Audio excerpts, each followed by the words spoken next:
안녕하세요 여러분. 생생법률쇼 진행을 맡은 임주혜입니다. 이 세상 모든 이슈들을 법률적인 시점에서 살아보는 본격 토크 블록버스터 법률리스토크 시작했습니다. 제 옆에는 최요한 시사평론가님 자리하셨습니다. 평론가님 어서 오세요. 예, 반갑습니다. 시사평론가 최요한입니다. 평론가님 날씨가 많이 추워졌어요. 이게 날씨가 낮에는 좀 더웠다가 또 저녁에 많이 추워지고 네. 요 며칠 동안 계속 날씨가 바뀌고 맞아요. 있거든요. 우리 어르신들 특히 건강 유의하시고 내일 모레부터는 또 추워진다고 합니다. 우리 법률방송 시청하는 시청자 여러분 다들 행복하셨으면 좋겠어요. 네, 평론가님 사실 날씨가 추워졌다는 건 결국 올 한 해가 마무리되고 있다는 뜻이기도 하잖아요. 네. 다양한 이슈들, 풀어가야 할 이야기들 가득 차 있으니까요. 오늘 평론가님과 함께 풀어볼 이야기들도 기대 부탁드립니다. 지금 이 방송 유튜브를 통해서도 실시간으로 함께 방송되고 있으니까요. 많은 시청 부탁드리고 유튜브를 통한 소통의 창구도 활짝 열어두겠습니다. 방송 중 평론가님께 궁금하신 점 올려주시면 저희가 답도 해드리도록 할 테니까요. 많은 참여 부탁드립니다. 그럼 오늘 최요한 평론가님과 함께 나눠볼 이야기들 저와 함께 미리 살펴보시죠. 미리 보는 법률 토크입니다. 깜짝 공매도 금지 조치 효과 있을까? 벌써 한 달 출구 없는 이스라엘 하마스 전쟁. 오늘도 평화로운 편의점까지 오늘 정말 다양한 정치, 경제, 사회 분야에 아우르는 이슈들 꽉꽉 눌러 담아 준비했습니다. 빨리 시작해 봐야겠어요. 여러분들은 지금 생생법률쇼 함께하고 계십니다.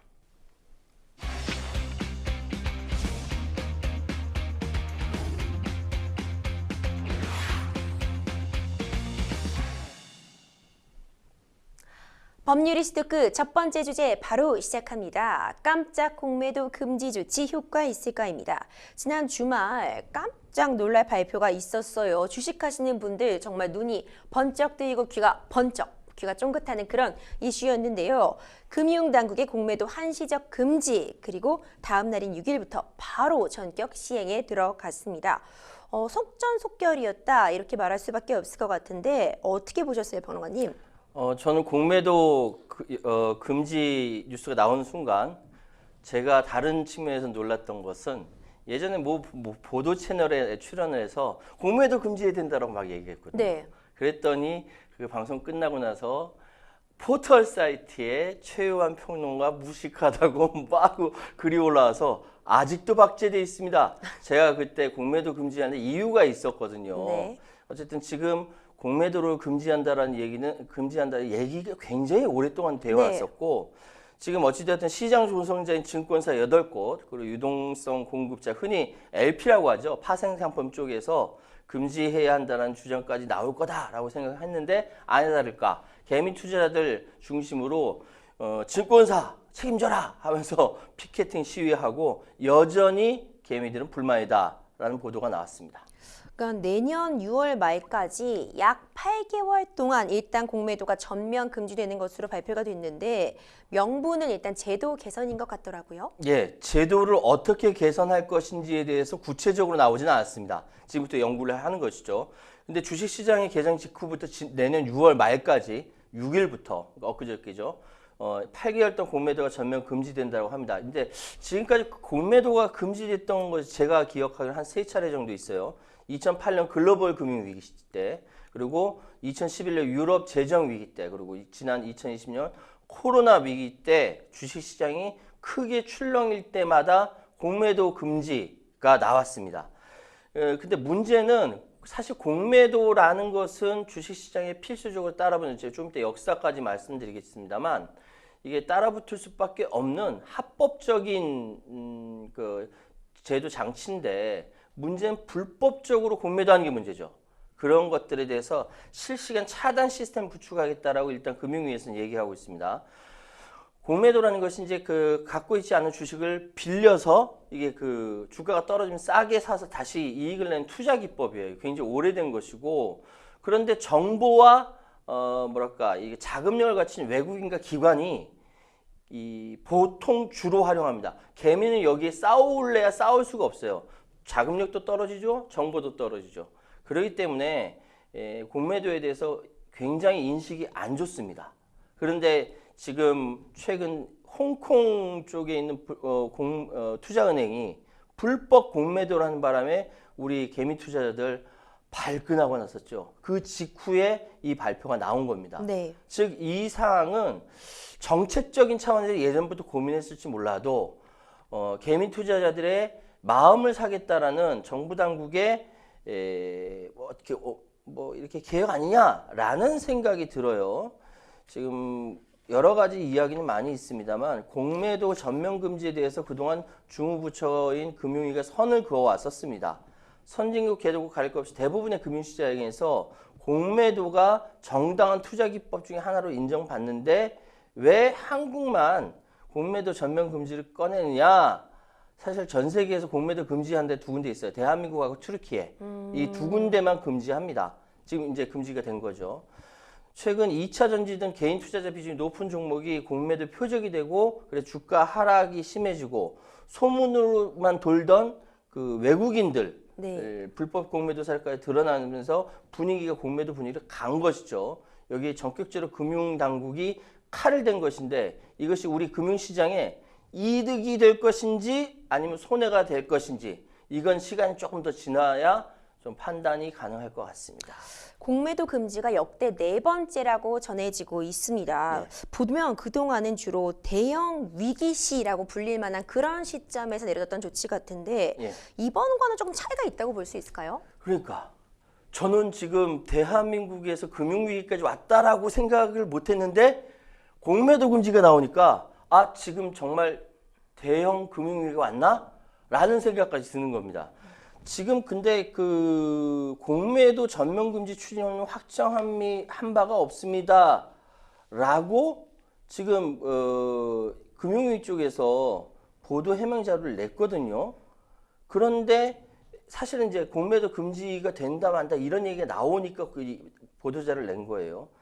부인하는 메시지로 공식 채널로 내놓은 건데 금융위원회가 이 부인했단, 그러니까 공매도에 공식적으로 금지한 적 없습니다라고 나오자마자 바로 이틀 만에 완전히 뒤집는 공매도 전격 금지라는 새 정책이 실시가 된 것이죠.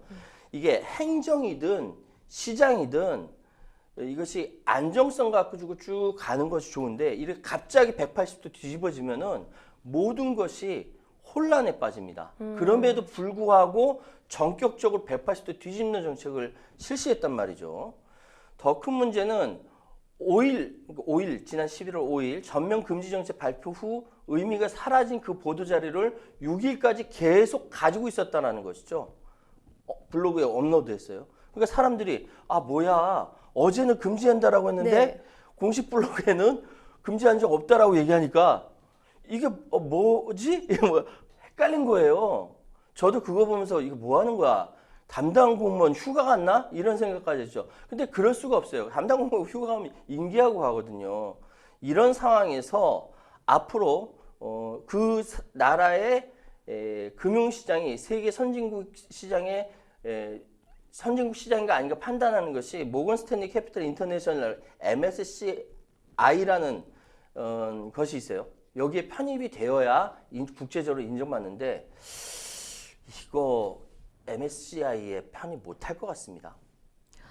일단 여기서 우리가 짚고 넘어가야 될 게 있습니다. 공매도 사실 뉴스에서도 정말 많이 나왔고요. 기사가 워낙 쏟아지다 보니까 얼핏은 알 것 같아요. 주식을 뭔가 누군가에게 빌려서 갖고 있다가 쌀 때 다시 팔고 사고 하면서 차익을 얻는 것이다. 뭐 이렇게 애매하게만 알고 계신 분들 많을 것 같은데 평론가님 공매도가 뭔지부터 좀 쉽게 설명 부탁드릴게요. 자, 우리 임주혜 앵커님이랑 저랑 지금 네. 거래를 해요. 자, 공매도라는 건 일단 주식이 떨어질 때도 돈 벌 수 있는 방법이다 라고 일단 알아두시고요.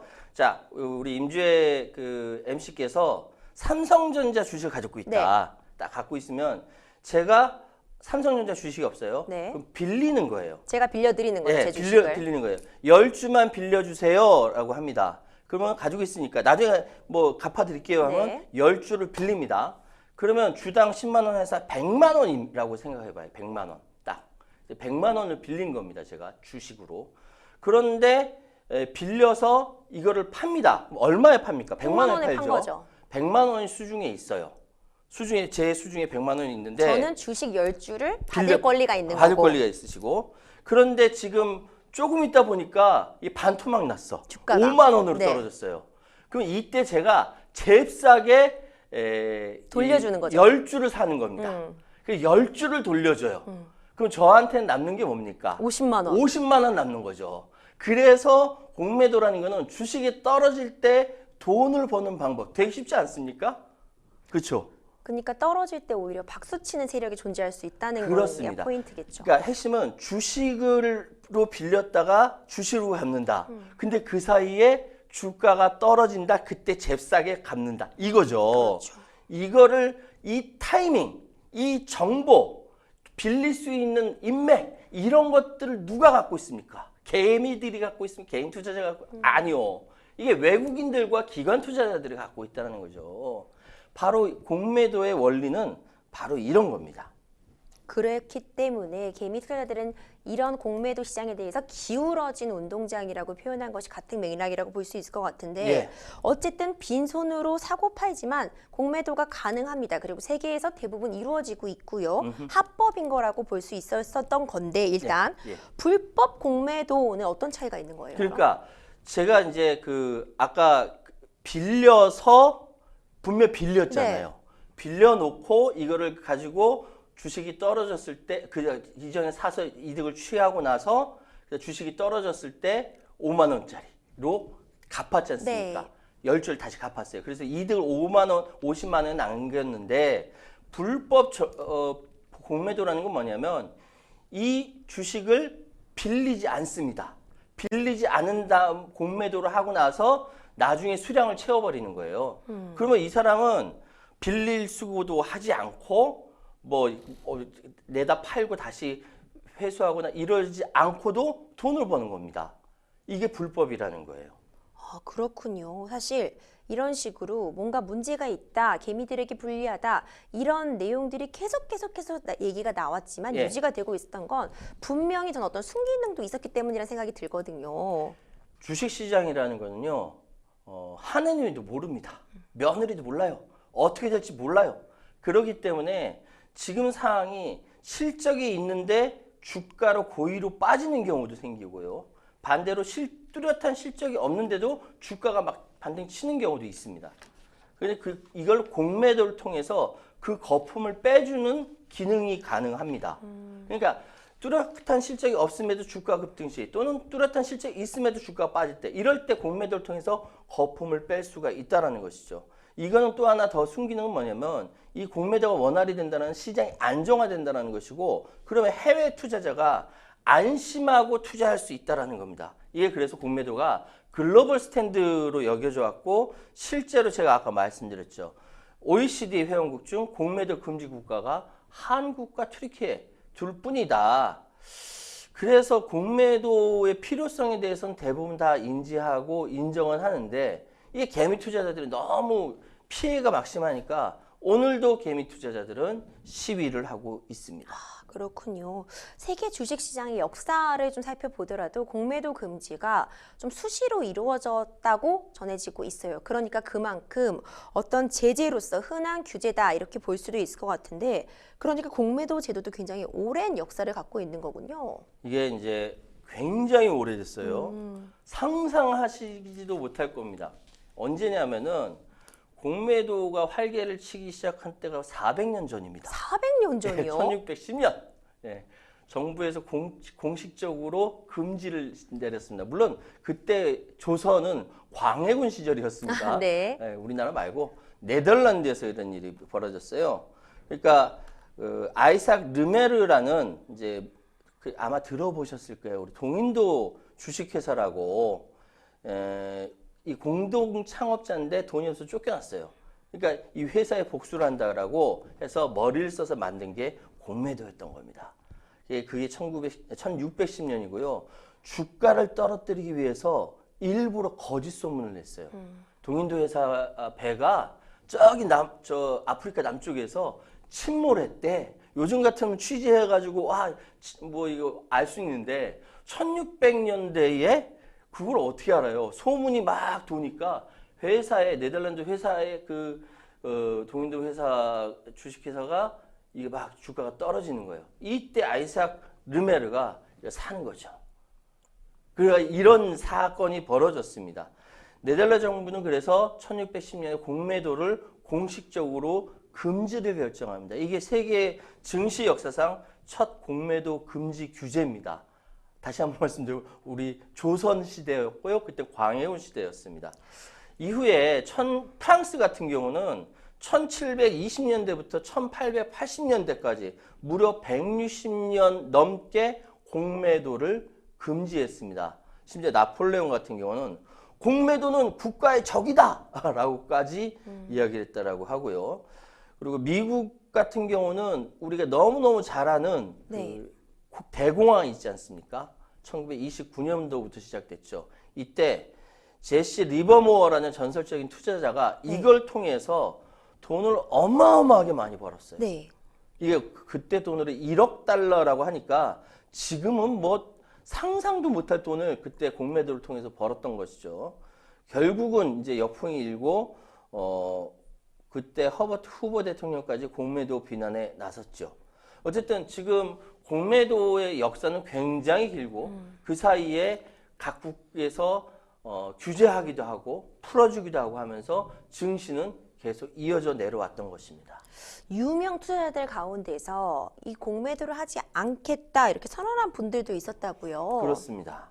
지금 앙드레 코스틀란이라고 좀 주식 공부를 하신 분들은 와 굉장한 전설적인 투자자다라고 아실 만한 분, 앙드레 코스틀란이. 그러니까 이 사람 역시 1930년대 대붕괴로 엄청난 돈을 벌고 그 다음 공매도를 그만뒀어요. 네. 왜냐하면은 공매도라는 게 지금 저는 돈을 벌었지만 내 옆에 있는 친구, 임주의 MC님, 뭐 아는 친구, 뭐 가족들, 친척들이 돈을 몽창 다 잃어버리는 게 대공황이었거든요. 네. 그걸 이용해서 자기가 돈을 버니까 행복하지가 않았던 겁니다. 그래서 난 더 이상 공매도를 통해서 돈을 번다라는 거는 내가 다른 사람을 사실상 착취하는 거나 마찬가지구나 라고 생각해서 그 이후에 롱 포지션, 오랫동안 장기 보유함으로 돈을 버는 식으로 바뀌었다라고 합니다. 앙드레 코스툴라니 네. 1999년에 돌아가셨어요. 그리고 지금도 살아있는 전설 워렌 버핏. 네. 예, 이 양반도 공매도를 공식적으로 안 한다라고 합니다. 네. 왜냐하면은 원래 이분이 이 신념이 장기 투자예요. 네네. 장기 투자라서 그런 거고 또 지금 그 뭐랄까 중국의 헝다라고 네. 있죠. 헝다의 파산을 예측했던 걸로 유명한 시트론 리서치의 창립자 앤드루 레프트라는 사람이 있습니다. 근데 2021년에 게임스톱 주식 가지고 엄청나게 이 사람도 돈을 많이 벌었는데 이게 나나 우리 가족에겐 공매도자가 되는 위험과 보상이 별로 가치가 없다라고 이야기를 한 겁니다. 공매도 잘하는 사람 시장의 적이 될 수가 있어요. 막 암살 위협도 있고 막 그러거든요. 네. 마치 내 돈을 뺏어간 것 같으니까. 유명인들도 이 부분에 대해서 마음에 걸림이 있기 때문에 공매도를 일부러 안 한다라고 합니다. 그럼 공매도를 금지하면 지금 요동치는 주식시장이 실제로 안정될 수 있을까? 이런 부분에 대한 얘기들이 많이 나오고 있잖아요. 평론가님은 공매도 금지 어떤 효과 있을 거라고 보세요? 의견 궁금해요. 지금 사실은 지금 공매도 금지하자라는 이야기부터 공매도를 제도적으로 활성해야 된다까지 의견이 굉장히 스펙트럼이 넓습니다. 그런데 지금 하락장에서 가격 하락에 공매도로 기여하긴 하지만 실제 가격 하락, 주식의 가격 하락에 미치는 영향은 공매도가 아닌 일반 매매 거래가 훨씬 크다라는 것이 거의 학자들의 대체적인 의견입니다. 네. 그리고 저는 그래서 이번에 공매도 금지하면 시장이 정말 안정될까? 네. 라고 생각했는데 실제로 그렇지 않습니까? 주식이 급등했다 다시 또 떨어지는 네. 효과가 있어요. 그래서 이 부분은 운영을 어떻게 하느냐에 따라 달려 있다. 이 무조건 금지한다고 효과가 보고 또 금지하지 않는다고 효과가 보는 것은 아니다. 어떻게 운영의 묘수를 가지고 진행하느냐에 따라 달라진다라고 생각하는데 경제학의 여러 가지 논문 중에서는 실제로 시장 안정 효과 미미하다. 라는 보고서들이 굉장히 많습니다. 그러니까 한시적이긴 했지만 일단 공매도 금지 조치 직후에 엄청나게 증시가 단시간에 확 올랐었잖아요. 예. 그러다가 또 급등을 했다 다시 내려가고 또 조금씩 오르기도 하고 이런 장세를 보이긴 했어요. 코스닥, 코스피 할 거 없이 하루 만에 분위기가 달라지는 것이죠. 그 코스닥 시장에서는 프로그램 매도 호가 효력을 5분 동안 정지시킨 사이드카 발동까지 있었지 않습니까? 네. 아마 주식 투자하시는 분들 다 아실 거예요. 급등세로 매수 사이드카 발동될 거와 정반대 상황이에요. 막 떨어졌던 것이죠. 그리고 주가 급등량 당분간 불가피하다. 변동성이 다시 클 것이다 라고 전문가들이 예측하고 있는데 그럴 수밖에 없는 것이 지금 한국 시장, 금융시장의 공매도 금지 타격이 있는 겁니다. 그래서 사실은 이 부분에 대해서는 여러 가지 좀 신중하게 고민했어야 되는 거 아니냐라고 이야기하고 있고 이 전날, 금지되기 전날 주가지수를 역대 최대폭으로 끌어올린 주인공인 2차 전지 관련 종목들이 일제히 급락을 하면서 시장에 굉장히 큰 타격을 주었습니다. 그렇군요. 그만큼 사실 시장이 불안하다, 혼란스럽다는 걸 보여주는 대목 같은데 우리나라 공매도 금지 조치에 대한 해외 평가들도 좀 궁금해요, 평론가님. 그렇죠. 제가 아까도 말씀드렸습니다만 시장은 이 뜨겁든지 차갑든지 이게 일관되게 되어야 괜찮다라고 이제 그렇죠. 인정을 해요. 차가우면 차가운 대로 정책을 해서 불 지피면 되고 너무 뜨거우면 식히면 되니까. 그런데 이게 하루 만에 뜨거웠다가 또다시 차가워졌다가 또다시 뜨거워지면 투자자부터 시작해서 정부 정책 위반자들까지 이걸 어찌 할 바를 모르는 거예요. 시장은 일관성이 있어야 됩니다. 그런데 지금 상황이 우리나라 공매도 금지 조치로 인해서 시장이 널뛰기를 하니까 해외에서부터 평가가 좋지 않아요. 지금 글로벌 스탠다드와 동떨어졌다라는 비판적인 목소리들이 계속 나오고 있습니다. 지금 공매도 금지를 두고 내년 4월 국회 총선을 겨냥하고 있다라는 이 비판의 목소리가 국내 언론뿐만 아니라 사실 해외 언론에서 훨씬 더 많이 나오고 있습니다. 그러니까 파이낸셜 타임즈 같은 경우는 공매도는 한국 정치에서 뜨거운 이슈이고 흔히 개미로 알려진 한국의 개인 투자자 집단은 기관 투자자들과 싸우며 네. 자신의 이익을 지키기 위해 공매도를 금지하는 여론전을 벌여왔다. 그런데 이것이 선거 시기로 돌아간다? 그러면 이거는 개미 투자자들의 파워가 있으니까 눈치를 볼 수밖에 없다. 이 얘기를 하고 있는 것이죠. 그래서 대부분 많은 전문가들은 지금 공매도 금지의 문제라기보다는 거시경제가 개선돼야 된다라는 이야기들을 하고 있습니다. 평론가님은 이런 부분 어떻게 보고 계세요? 이번 조치, 총선을 겨냥한 조치다 이런 식으로 평가를 하고 계신 건가요? 그러니까 이제 사실은 갑작스럽게 공매도 금지 이슈가 튀어나와서 이게 뭐지라고 생각했는데 시간을 거꾸로 올려가 보니까 여당 국회의원이 김포 다음은 공매도입니다 라는 문자 메시지를 발송하는 게 언론사에 포착이 됐거든요. 그래서 이게 그 김포시의 서울 편입론과 함께 정부 여당 쪽에서 공매도 금지 요청을 강력하게 했나 보다라고 눈치를 채고 있었죠. 이거는 총선 이슈로 틀림없이 가지고 가는 건 맞는 것 같습니다. 그렇게밖에 의심이 되지 않습니다. 그동안 공매도를 이용해서 주식시장을 비정상적으로 작동하게 만들었던 그런 세력들도 일부 분명 존재했기 때문에 어떤 자체 정화 작업은 반드시 필요한 그런 상황이라는 점에는 모두들 동의를 하시는 상황일 것 같아요. 예. 일단 공매도 금지 시행됐습니다. 그럼 중요한 건 앞으로의 기간 동안 면밀한 관찰을 통해서 어떻게 자체 정화 시스템도 갖추고 제도가 좀 개선될 수 있을지를 살펴봐야 될 것 같은데 어떤 방향으로 좀 개선이 되는 게 필요하다고 보세요, 평론가님? 일단 주식시장의 변동이라는 것은 단순히 이번 공매도만으로 좌우되는 것이 아닙니다. 결국은 기업 실적 그리고 국내외 정치, 경제, 환경 등 이것이 복합적으로 작용되어서 주식시장은 변동이 가능합니다.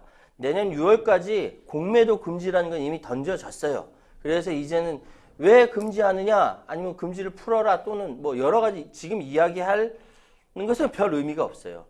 이번 금지 기간에 불법 공매도 적발을 위한 전산 시스템을 새로 구축한다고 합니다.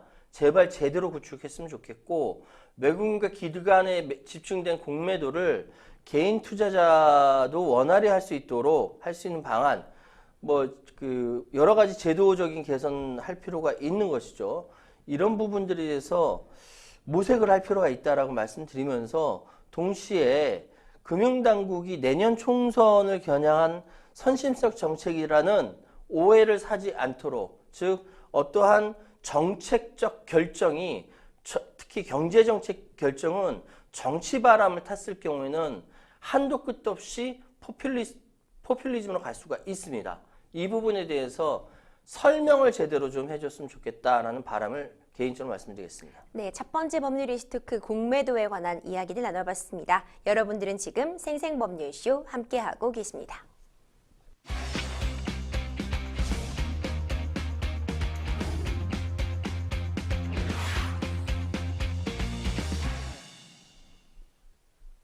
법률 이슈 토크 이번 주제는요, 바로 벌써 한 달 출구 없는 이스라엘 하마스 전쟁입니다. 이스라엘과 하마스 전쟁이 한 달째 이어지고 있습니다. 최근에는 이스라엘 가자 지구에 지상군을 투입한 지 열흘 만에 하마스의 근거지가 있는 가자시티 포위 작전을 마무리한 뒤 시가전에 돌입했다고 밝혔어요. 민간인 피해 커질 것만 같아서 지금도 크고요. 정말 걱정이 많이 됩니다. 네타냐후 이스라엘 총리가 한 달 맞은 전쟁에 대해서 대국민 TV 연설에서 우리는 가자시티를 포위했고 그 안에서 작전을 수행하고 있다라고 명확하게 얘기했습니다. 그러면서 인질 석방 없이는 휴전도 연료 반입도 없다라고 강경한 태도를 보이고 있습니다. 그러면서 이슬람 무장단체인 또 다른 무장단체 헤즈볼라를 향해서 만약에 당신들이 하마스를 도와서 참전한다라면 큰 실수를 저지르는 것이다 라고도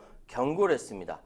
이유는 이제 헤즈볼라는 하마스랑 비교도 할 수 없을 정도로 강력한 무장을 하고 있고 미국도 골치 아파하는 집단이기 때문에 그렇습니다. 그렇죠. 지금 이스라엘에선 1,400명이 숨지고 240명이 가자지구로 인질로 끌려갔다라고 이야기를 하고 있는데요. 가자지구 안에서는 10,000명 이상이 사망했다. 이것도 추정치예요. 정확하게 얼마나 더 죽었는지 모릅니다. 대부분 아이들과 여성들과 노인이라고 합니다. 이건 인류사의 굉장한 비극이라고 말씀드리겠고요. 그래서 지난달 28일부터 전격적인 지상 작전에 돌입을 한 것이죠. 그런데 제가 저번에도 말씀드렸듯이 가자지구는 이렇게 가로가 5km에서 8km밖에 안 되고요. 세로로 길지 않습니까? 골목이 탱크가 못 들어갈 정도로 좁아요. 네. 그러니까 보병이 들어가서 작전을 치를 수밖에 없는 것이고 보병이 들어갔을 경우 이거는 굉장히 커다란 희생이 있는 겁니다. 이게 문제가 되는 거예요. 네. 그리고 그 작전 지역에서 조금이라도 이상한 낌새가 있으면 총을 난사한다라든지 이렇게 보는데 그 아이인지 민간인지 모르는 거예요. 네. 상황이 이렇기 때문에 민간인 희생자가 커지고 있는 것이고 더군다나 지금 더 심각한 것은 이번 전쟁이 일어나기 직전에 네타냐후 이스라엘 정권이 무너지기 직전이었어요. 왜냐? 내부의 부패라든지 비리라든지 아니면 무능 때문에 네타냐후 정권이 무너지기 직전에 이 전쟁으로 살아났거든요. 그런데 이번 전쟁이 끝나고 나서 네타냐후 총리가 뭐라고 합니까? 팔레스타인 자치구역 가자지구를 이스라엘이 재점령하겠다고까지 이야기했어요. 근데 미국은 여기에 대해서 반대하고 있습니다. 팔레스타인 자치정부가 있어야 된다. 미국과도 각을 세우는 이스라엘입니다. 자기 정권이 계속 보위되고 진행돼야 된다. 권력을 유지해야 된다는 생각에 이렇게 진행하고 있는 거예요. 그렇다고 한다면은 전쟁을 계속적으로 이끌어갈 수도 있다. 이스라엘이. 이게 굉장히 복잡한 국제전으로 벌어질 수 있다는 가능성이 여전히 남아있는 겁니다.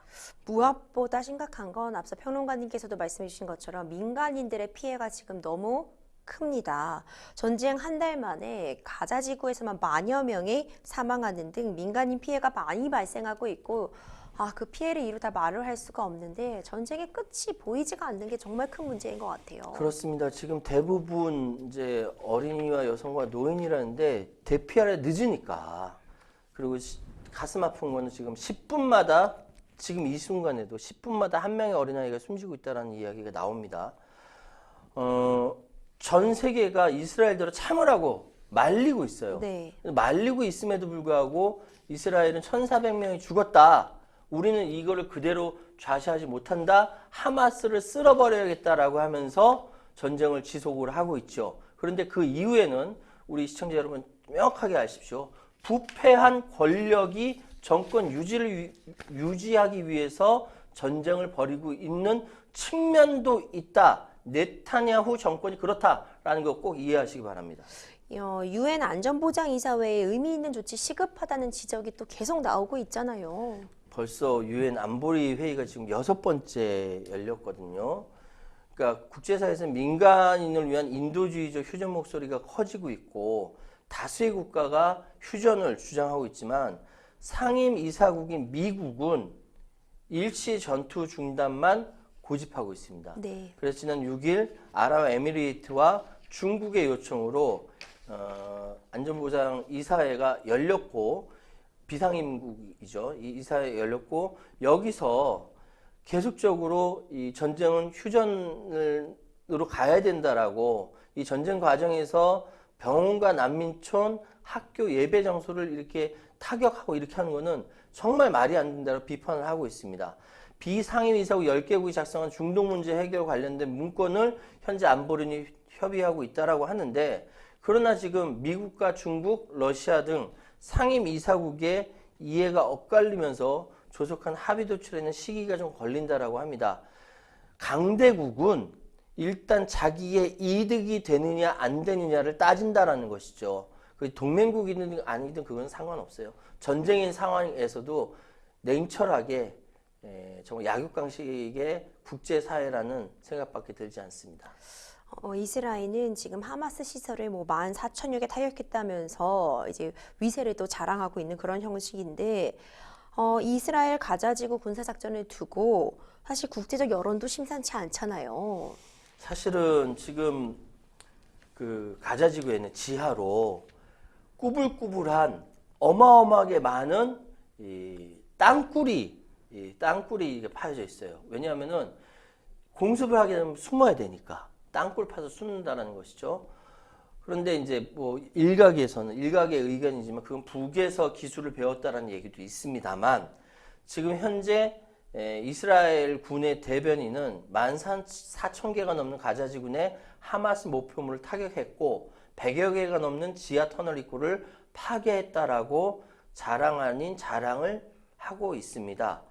그렇기 때문에 근데 이런 작전을 하게 되면 필연적으로 민간인의 희생이 따를 수밖에 없는 것입니다. 그러다 보니까 국제 여론이 정말 심상치 않아요. 이스라엘에 대한 외교 보이콧이 확산되고 있습니다.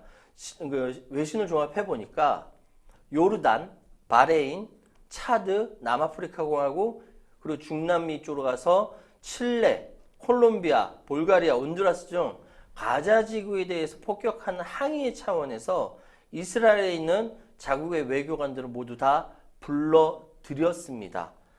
심지어 볼리비아 같은 경우는 이스라엘과 공식적인 외교 관계를 끊기로 결정하기까지 했다는 것이죠. 지금 여러 나라들이 이스라엘에 대해서 규탄하고 이스라엘이 잘못된 방향으로 가고 있다라고 비판을 하고 있는데 네. 문제는 이 비판이 결국 미국한테 가는 겁니다. 미국이 뒤에서 조종하는 거 아니냐라고 전 세계가 의심을 하고 있는 것이죠. 근데 평론가님, 지금 바이든 대통령이 휴전을 일단 제안을 했는데 이스라엘이 지금 응하지 않은 그런 상황이잖아요. 미국 바이든 대통령의 입장이 뭐냐면은 당장 내년부터 선거운동에 돌입해야 되거든요.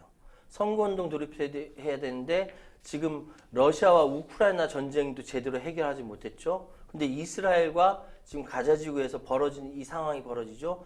여기에 미국이 다 직간접적으로 개입이 되어 있는 상황인데 여기에 대해서 바이든 당신은 대통령 후보로서 어떻게 생각하냐 이렇게 얘기 나오면 진짜 곤란하거든요. 그러니까 바이든으로서는 교전을 멈춰라. 네. 더 이상 확전하면 안 된다. 왜냐하면 더 확전하게 됐을 경우 그 중동에 있는 다른 나라들이 다 들고 일어나게 되면은 물론 이해관계가 첨예하게 걸려있기 때문에 다 들고 일어난다고 보기는 어렵겠지만 5차 중동 전쟁까지 가면 어떻게 하냐라고 생각하는 것이 바이든의 입장이에요. 그렇기 때문에 적당히 말리고 있는 것이죠. 구체적으로 뭐 3일 동안 교전 중지를 제안했다라고 합니다. 그 교전 중지 동안 이제 소위 얘기해서 인질 석방이라든지 휴전 협정이라든지 뭐 네. 이런 것들 진행하려고 했나 봐요. 그런데 현재 하마스는 3일간 교전을 중단하면 하마스가 10명에서 15명의 인질을 추가로 석방하고 잡혀있는 인질 모든 신원을 확인한 뒤 이 명단을 이스라엘에게 전달한다라는 논의가 되고 있다라고 나오고 있어요, 지금. 네. 그러면 만약에 그 3일 동안만이라도 이스라엘 폭격을 하지 않는다라든지 중지를 하면은 그 다음을 볼 수 있지 않습니까? 그렇죠. 그 다음 어떻게 할 것인지. 근데 이걸 중지를 안 하는 거예요, 이스라엘에서. 중지하게 됐을 경우 어떤 변화가 있게 되면은 이스라엘이 계속 전쟁을 하는데 차질이 생기고 만약에 그래서 휴전이 그냥 끝나게 된다라고 한다면은 네타냐후 정권에 대한 책임 추궁이 있기 때문에 그런 거 아니냐라고 추정할 수가 있습니다. 할리우드의 유명 여배우죠. 안젤리나 졸리가 이제 이스라엘의 팔레스타인 가다지구 공습을 공개적으로 또 비판하기도 해서 큰 주목을 끊었죠. 그러니까 유명인이 이런 전쟁, 특히 중동에서 벌어지고 있는 사건들에 대해서 언급하는 것은 사실은 유명인이 자기의 정치적 성향을 명확하게 드러낸과 동시에 반대절을 양상하는 거기 때문에 굉장히 어렵습니다. 유명인일수록 더 그래요. 근데 안젤리나 졸리 같은 경우는 지난 11월 1일 자신의 인스타그램에 이스라엘군 공습으로 큰 폭발을 피해를 본 가자지구 북부 난민촌 사진을 올리면서 20년 가까이 야외 감옥이었고 이제 거대한 무덤이 되어 가고 있다. 라고 소위 얘기해서 팔레스타인 편을 든 거죠. 그러다 보니까 여기 게시글에 수백만의 좋아요를 기록하고 있다라고 합니다만 그럼에도 불구하고 이 부분에 대해서 반대하는 사람들이 계속 속출하고 있습니다. 이 반대하는 사람들은 심지어 미국은 총기가 자유로운 나라이기 때문에 암살까지 가능한 겁니다. 심지어 졸리의 아버지 존 보이트 유명한 영화 배우죠. 딸의 발언에 분노했다는 보도까지 나오다 보니까 미국 사회 역시 정치적 의견 가지고 뿔뿔이 찢어지는 것은 우리 한국이나 미국이나 마찬가지인 것 같습니다. 이런 가운데 미국 정부가 이스라엘에 4천억 원 상당의 유도폭탄 장비 판매를 승인했다는 얘기가 들려왔는데 이건 어떤 맥락인가요? 그러니까요. 지구상의 모든 전쟁에 미국이 개입되어 있다라는 단편을 보여주고 있는 겁니다. 미 국무부는 비유도 폭탄보다 정밀한 GPS 유도 무기를 바꾸는 키트용 장비를 이스라엘에 3억 2천만 달러에 판매하는 것을 승인했다. 이거 미국 그러니까 국가기관에서 한 것이 아니라 미국에 있는 상업, 일반 민간 회사에서 이스라엘에 판매하는데 그거를 국무부가 승인했다라는 겁니다. 전쟁 무기 판매를 한쪽으로는 하면서 돈을 벌고 또 다른 한편으로는 휴전을 제기하고 미국의 모순적인 모습이죠.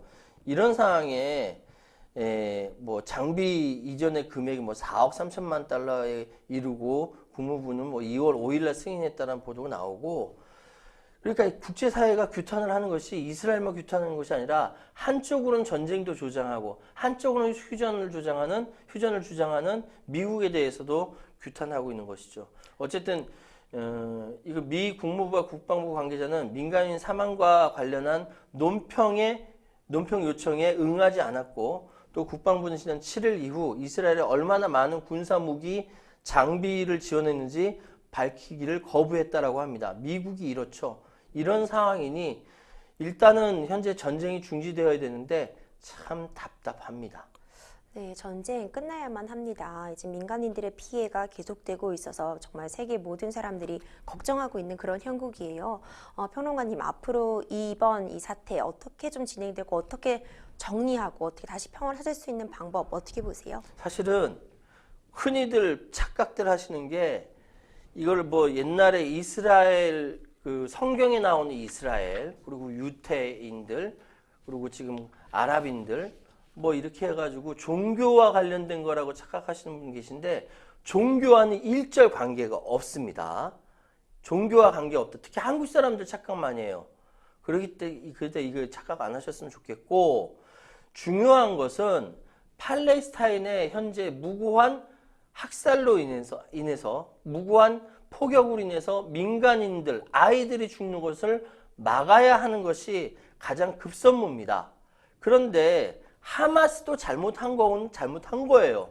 하마스를 두둔하면 안 됩니다. 동시에 이스라엘이 잘못한 거는 훨씬 더 큰 폭격으로 더 많은 사람들 죽이고 있으니까 이거 역시 비판을 해야 됩니다.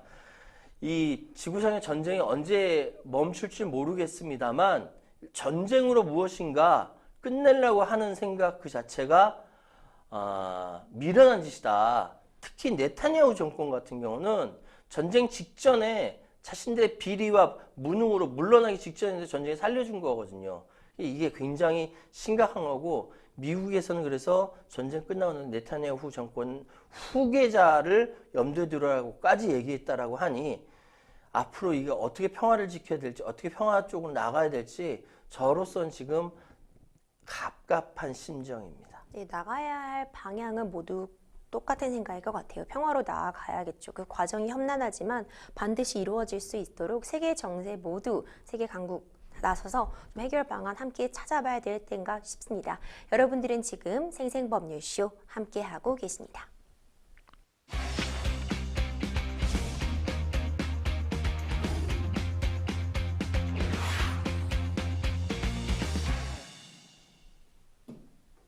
법률 이슈 토크 마지막 주제 바로 시작합니다. 마지막 이슈는 오늘도 평화로운 편의점입니다. 평화로운 물음표가 있는 거 보니까 어떤 이야기일지 짐작이 좀 가는데요. 머리가 짧다는 이유로 편의점 여성 아르바이트생을 무차별적으로 폭행한 20대 남성이 구속되는 일이 있었어요. 저희 영상 보고 깜짝 놀랐어요. 너무 심하게 폭행이 이루어졌더라고요. 아니, 저도 이제 다 큰 딸을 키우는 아빠로서 일면식도 없는 그렇죠. 편의점 알바생을 무차별로 폭행을 했다. 20대 남자가 폭행을 했다라고 합니다. 그래서 구속영장을 발부했다라고 하는데, 범행 당시, 그러니까 폭행을 했을 당시에 이 알바생이 머리가 짧은 거를 보니까 페미니스트다. 답답하지 않습니까? 나는 남성연대인데 페미니스트는 좀 맞아야 한다라는 취지로 발언까지 했다라고 합니다. 제가 남성연대 관계자들을 모르지 않아요. 알아요. 예, 저랑은 정치적인 이렇게 입장은 다릅니다만 남성연대도 이렇게 얘기 안 해요. 머리 짧다고 때리지 않습니다. 페미니스트와 싸우려면 말로 싸우는 거지, 폭행을 하면 그건 범죄예요, 범죄. 근데 이렇게 얘기했는데 당시에 만취 상태였고 술에 취해 기억이 나지 않는다고 뻔한 변명을 하고 있는데요. 어쨌든 나쁜 범죄를 저지른 거고 구속이 됐습니다. 폭행을 이 상황을 말리던 남성도 크게 다치기까지 했습니다. 외신도 이 사건에 대해서 주목을 했더라고요. 그러니까 이제 범죄자가 이 알바생을 때리고 있는데 그 옆에 50대 남성이 보니까 피해자, 그러니까 알바생이 자기 딸 뻘인 거예요. 당연히 말리죠. 저라도 말렸을 텐데, 마침 이 50대 남성은 그 편의점 인근에서 딸을 기다리고 있다가 딸 같은 알바생이 폭행을 당한 걸 본 겁니다. 얼마나 황당하고 당황스럽고 속상하고 그러겠습니까? 그런데 오히려 말리니까, 왜 말리냐며 이 50대 남성을 20대 이 범죄자가 폭행을 다시 했고, 오른손과 어깨, 코뼈가 골절됐고, 이마뼈에 금이 갔고, 눈 아래는 찢어지고 봉합수술 받고, 귀와 목도 다쳤다라고 합니다. 그러니까 머리가 짧은 거 보니까 페미니스트고, 페미니스트를 돕는 거 보니까 당신도 똑같다라고 해서 더 폭행을 가한 것이죠. 얼마나 부상이 심한지 아직도 조사조차 제대로 진행되지 않았다라고 하거든요. 회복되고 나서 추가로 조사한다라고 합니다. 네, 정말 이런 폭행은 정말 정당화될 이유가 하나도 단 1도 없는 상황이었겠죠. 피해자분의 하루빨리 쾌차를 빌어야 될 것 같아요. 그리고 외신 아까 말씀하셨는데 영국 BBC가 이제 사실은 한국 사회에 폐부를 찌른 겁니다. 그러니까 한국은 경제 선진국 중에 우리나라는 이미 경제 선진국이에요. 낮은 성평등으로 여성 근무 환경이 열악한 곳 중 하나로 꼽힌다. 몇 년간 역차별로 불이익을 받았다고 느끼는 젊은 남성들 사이에 페미니스트에 대한 반감이 높았다라고 이야기를 하고 있습니다. 기억나십니까? 우리 시청자 여러분, 지난 2021년 도쿄올림픽에서 양궁 금메달을 땄던 안산 선수, 그때 머리가 쇼커트 짧았거든요. 여기에 대해서 안산 페미니스트네라고 하면서 공격하는 무분별한 남성들이 있었어요. 이런 사건 기억하시죠? 이거는 개념이 없는 겁니다. 이제 좀 분위기 바꿔서요. 인건비 부담을 이유로 무인 편의점 급증하고 있어서 이런 부분도 좀 얘기를 해보려고 합니다. 네. 무인 편의점, 그러니까 간편한 부분도 분명히 있을 것 같긴 한데 인건비도 줄어들고요. 문제는 도난 범죄가 또 끊이질 않고 있다고 합니다. 사실은요, 무인 편의점이라는 아이디어와 무인 편의점이 들어설 수 있다는 이 자체가 사실은 놀라운 겁니다. 왜냐하면은 외국에서는 우리나라처럼 카페에 화장실 갔다 온데 가방을 놔두고 갈 수가 없어요. 우리는 서로 지켜주잖아요. 우리는 서로 지켜주죠. 눈치 봐가면서 지켜주잖아요. 그렇죠. 예. 심지어 어떤 사람은 핸드폰을 갖다 놓고 지갑 놔두고 화장실 갔다 오는 경우도 있어요. 예. 이것은 우린 너무나 자연스러운데 외국은 그럴 수가 없어요. 불가능하죠. 근데 우리나라에 무인 편의점이 들어서고 이게 굉장히 확대되고 있는 거 보면서 저는 솔직히 속으로 굉장히 뿌듯했어요. 이게 한국에만 가능하다. 네. 그런데 점차 이런 것들이 사라질 가능성이 있는 이런 무인 편의점 도난 사건이 늘어나고 있다는 것이죠. 그렇기 때문에 지난해 하반기 무인 점포 절도 건수도 3,100건이 넘었고요. 올해 이렇게 보면은 34.7%나 늘었다라고 합니다. 범죄를 막고 편의성을 향상시키기 위해서 입장할 때 신용카드와 그리고 QR코드로 본인을 인정해야 되고, 만약 결제하지 않고 나갈 경우에 신용카드에서 자동으로 결제되는 이런 시스템까지 만들어 놨다라고 하는데, 어떻게 그렇게 도난 사건을 벌이는지 참 속상합니다. 사실 요즘 편의점들 이색 상품 정말 많이 팔아요. 안 파는 게 없거든요. 없어요. 그러니까 결국 이렇게 이색 상품들 속속 출시하는 이유, 과도한 경쟁에서 이렇게 시장 선점하기 위한 그런 과정이라고 볼 수밖에 없겠죠. 우리 시청자 여러분 어떻게 생각하실지 모르겠는데, 지금 편의점에서는요, 뭐 과자나 물건 파는 게 아니라 집도 팝니다. 자동차도 팔고요. 아니, 저는 이 편의점에서 파는 것들이 안 파는 게 뭐가 있나. 맞아요. 네, 깜짝 놀랄 정도로 여러 가지 이렇게 팔고 있는데, 중요한 것은 이 경쟁으로 인해서 더 큰 부작용이 일어날 수 있다라는 것이죠. 그러다 보니까 뭐 여행 상품도 팔고, 네. 뭐 다양한, 지금 뭐 식당 가는 것보다 거기서 편의점에서 파는 게 훨씬 더 가성비가 높다라는 얘기까지 나올 정도로 다양하게 팔고, 옷도 팔고. 네. 그런데 문제는 이 저가 내지 단순 저가 1:1 프로모션 경쟁만으로 경쟁에 살아남기 어렵기 때문에 이렇게 파는 것이겠죠. 그런데 이게 소비자들이 똑똑해져야 됩니다. 소비자들이 똑똑해지면 네. 그 똑똑한 소비자들에 맞춰서 이 업계가 움직입니다. 네. 그래서 사실은 편의점도 거기에 맞춰서 합리성을 추구할 가능성이 큽니다. 네. 그래서 합리적인 소비를 통해서 편의점이 소비자를 따라올 수 있도록 만들어야 합니다. 그렇군요. 결국 합리적인 소비자들이 이런 이색 상품들이 난무하는 이런 편의점 경쟁 시장 속에서도 합리적인 소비를 한다면 결국 그런 기업들도 편의점들도 소비자들이 더 원하는 방향으로 건전한 소비 문화 촉진하는 방향으로 또 상품을 개발할 수밖에 없겠죠. 예. 우후죽순 늘고 있는 편의점들의 공정한 경쟁도 한번 기대해 보겠습니다. 생생법률쇼 오늘 어느새 마칠 시간입니다. 함께해 주신 평론가님 고생 많으셨습니다. 감사합니다. 고맙습니다.